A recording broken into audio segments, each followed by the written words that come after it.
Flagship terbaru daripada Oppo, Find X9. Kamera yang ada pada phone ni seriously gempak guys. Dah macam kamera profesional, tapi saiz dia masih lagi compact. Phone ni memang nipis gila, cuma 7.99mm. Ada rating IP66, IP68 dan juga IP69. Maksudnya bukan setakat boleh kena hujan, tapi korang tembak dengan water jet pun tak ada hal guys. Dan ada satu benda yang best dekat phone ni, iaitu dia ada snap key. Korang boleh custom button ni untuk shortcut kamera, voice note ataupun untuk aktifkan translation.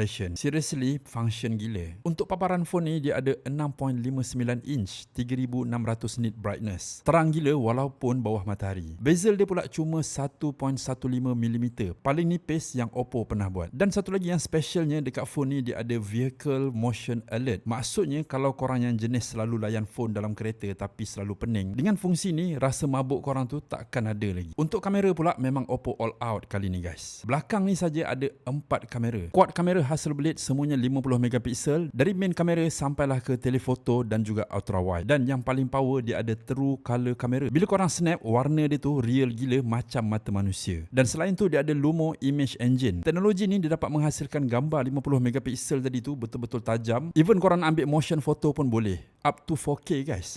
Serius unik gila. Kalau korang suka shoot video, ini adalah first Oppo yang korang boleh rakam 4K 120fps dengan Dolby Vision. Tak cukup tu lagi, siap ada promote dengan lock recording. Maksudnya korang boleh color grade macam filem. Untuk chip dia menggunakan MediaTek Dimensity 9500. Memang smooth gila. Bateri pun memang cukup besar, ada 7025 mAh. Oppo claim boleh tahan sehingga 2 hari. Even lepas 5 tahun korang pakai pun, dia punya bateri still ada 80% capacity. Dan nak charge dia pun laju, ada 80W kalau korang pakai wire, 50W kalau wireless. Overall untuk phone Oppo Find X9 yang terbaru ni, seriously aku impressed dengan design dia yang premium, solid. Bila korang pegang tu memang best gila. Dia datangkan pula dengan kamera daripada Hasselblad, bateri dia pun besar. Pendek kata, phone ni bagi aku bukan sekadar cantik, tapi smart dekat dalam semua detail. So kalau korang tengah nak cari phone untuk content creation yang tak perlukan kamera mahal, maybe inilah dia, Oppo Find X9.